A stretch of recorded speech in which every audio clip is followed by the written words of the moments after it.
Can you feel it? That gnawing frustration, that stark, undeniable reality check that hits you like a cold splash of water after a period of hopeful delusion? How much does it sting to believe you're on the right path, only to be brutally reminded of the chasm that still separates you from true championship contention? For the Los Angeles Lakers, a franchise synonymous with glory, the early season has been a perplexing blend of resilience and stark vulnerability. They've battled admirably, defying expectations, even without their undisputed king, LeBron James. But then a night like the one against the Oklahoma City Thunder happens, a brutal, unforgiving 121-92 drubbing, and suddenly the whispers of good enough are drowned out by the deafening roar of not yet. What if the path to bridging that gap, to truly competing for the ultimate prize, lies in a bold, potentially risky trade for a $186 million All-Star big man, a move that could either elevate them to the Thunder's level or plunge them deeper into uncertainty? The Los Angeles Lakers have embarked on this season with a unique blend of optimism and trepidation.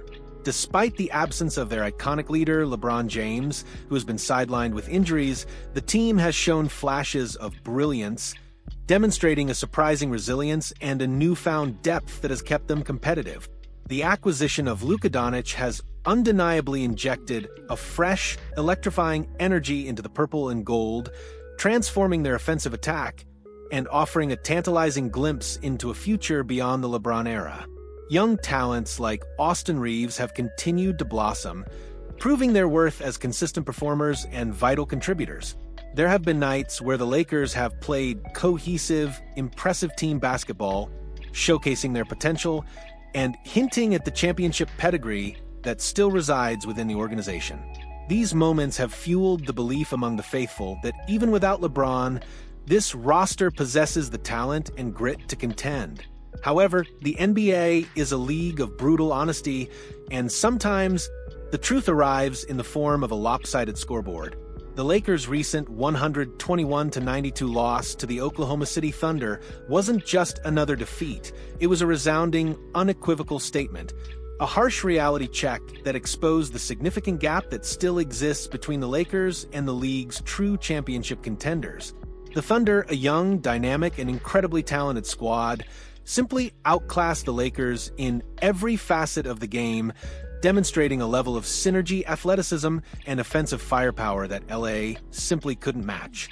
It was a stark reminder that while the Lakers might be good, they are not yet Thunder good, and the road to a championship is paved with teams of that caliber. It's hard to fully judge this roster until James is back on the court, orchestrating the offense and providing his unparalleled leadership. But even with his eventual return, the question lingers.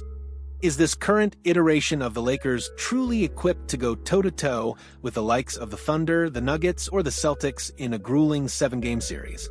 The answer, after that humbling defeat, feels like a resounding no.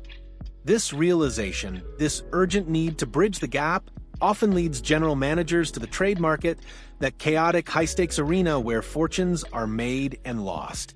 Lakers general manager Rob Pelinka has a history of making significant moves at the trade deadline, demonstrating a willingness to be aggressive and decisive when he believes it can elevate the team. He's not afraid to swing for the fences to make the kind of bold, impactful deals that can transform a season. If Pelinka is hoping for another trade deadline deal to push the Lakers into true contention, a big man, a dominant presence in the paint, would be a really smart addition, a piece that could address several of their underlying issues. Enter the tantalizing prospect of Domantas Sabonis. Eric Beeston of Bleacher Report believes that the Sacramento Kings center is a great fit for the Lakers, a player who could potentially be the missing link in their championship puzzle. Sabonis, a 3-time All-Star, is a unique talent in today's NBA, a bruising, skilled big man who excels as a passer, rebounder, and interior scorer.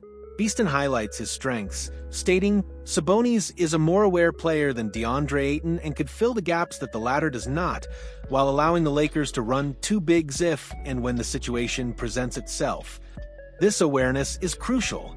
Sabonis possesses an exceptional feel for the game, high basketball IQ that allows him to make intelligent reads, facilitate offense from the high post, and consistently put his teammates in advantageous positions. his ability to operate as a hub, a central point from which the offense flows, could unlock new dimensions for the Lakers, especially alongside the dynamic playmaking of Doncic and a returning LeBron. Furthermore, the option to run two bigs, a strategic flexibility that Sabonis provides, could be invaluable against certain matchups, allowing the Lakers to control the boards, protect the rim, and impose their physicality.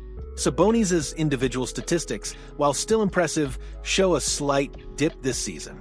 Beeston notes, the Gonzaga product is scoring 4 points fewer than he did a season ago, and is not without his flaws, including rim protection. This is an important caveat.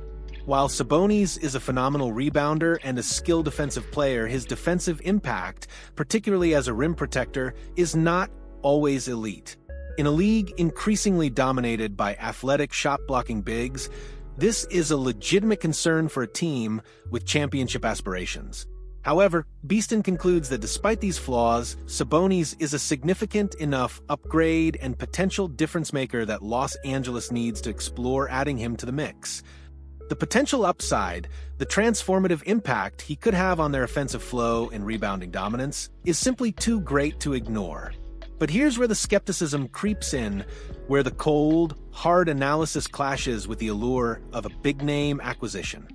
Does Sabonis really upgrade the Lakers that much? Sabonis is undoubtedly a great player and a three-time All-Star, a testament to his consistent excellence. However, the fact that he's averaging fewer points per game than DeAndre Ayton this season raises a valid question about his offensive ceiling and whether he provides a truly significant upgrade over other available big men or even their current options. While he is a better three-point shooter than many traditional centers, adding a valuable dimension to his offensive game and a slightly better rebounder, the question remains: is this incremental upgrade worth the steep price it would cost to trade for him? The Lakers have some salary cap issues, a perennial concern for a team with multiple max contracts, and a desire to retain key role players. They are currently focused on trying to get Austin Reaves under a long-term deal before he tests free agency next offseason, a crucial piece of their future puzzle.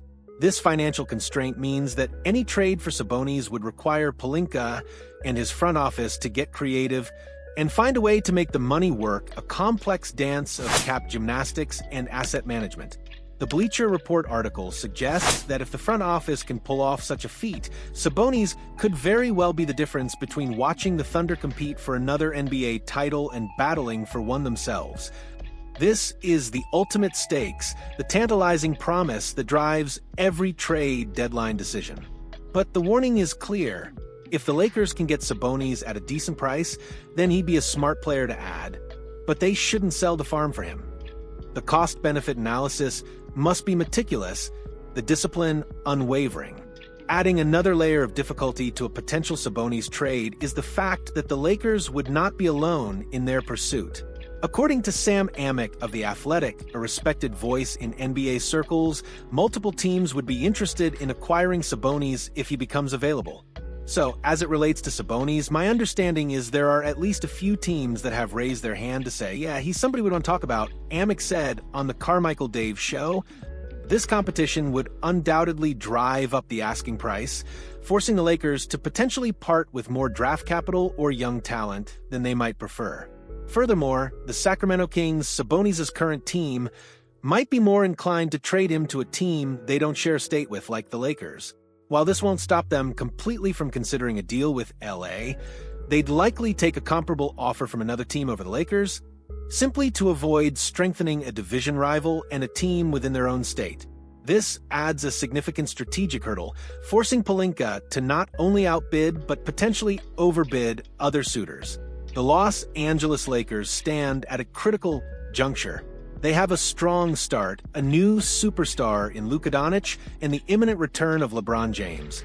But the Thunder loss was a stark reminder that strong isn't championship caliber yet. Domantas Sabonis represents a potential path to bridging that gap, offering a unique blend of passing, rebounding, and interior scoring that could elevate their offensive flow and provide much-needed frontcourt depth. However, this path is fraught with financial complexities, questions about his defensive fit, and intense competition from other hungry teams. The decision facing Rob Pelinka is not just about acquiring talent. It's about making the right move, the calculated gamble that maximizes their championship window without jeopardizing their long-term future. It's about finding that delicate balance between immediate glory and sustainable success. The NBA is a chess match, and the trade deadline is where the most daring moves are made. Will the Lakers make the move that truly closes the gap, or will they watch another contender hoist the trophy? So, Lakers Nation, what's your take on this high-stakes dilemma? Do you believe Domantas Sabonis is the game-changing big man the Lakers need to truly compete with the Thunder and other top contenders, regardless of the cost? Or are the financial risks and the potential competition too great, suggesting the Lakers should look for a different solution? Share your passionate arguments, your strategic insights, and your bold predictions in the comments below. Let's dissect this monumental decision together. And if you're as captivated by the drama and strategic brilliance of the NBA as we are, make sure to hit that like button and subscribe for all the latest breaking news and in-depth analysis. Considering the Kings' potential reluctance to trade within the state, how much more would the Lakers realistically have to offer to acquire Domantas Sabonis compared to an out-of-state team?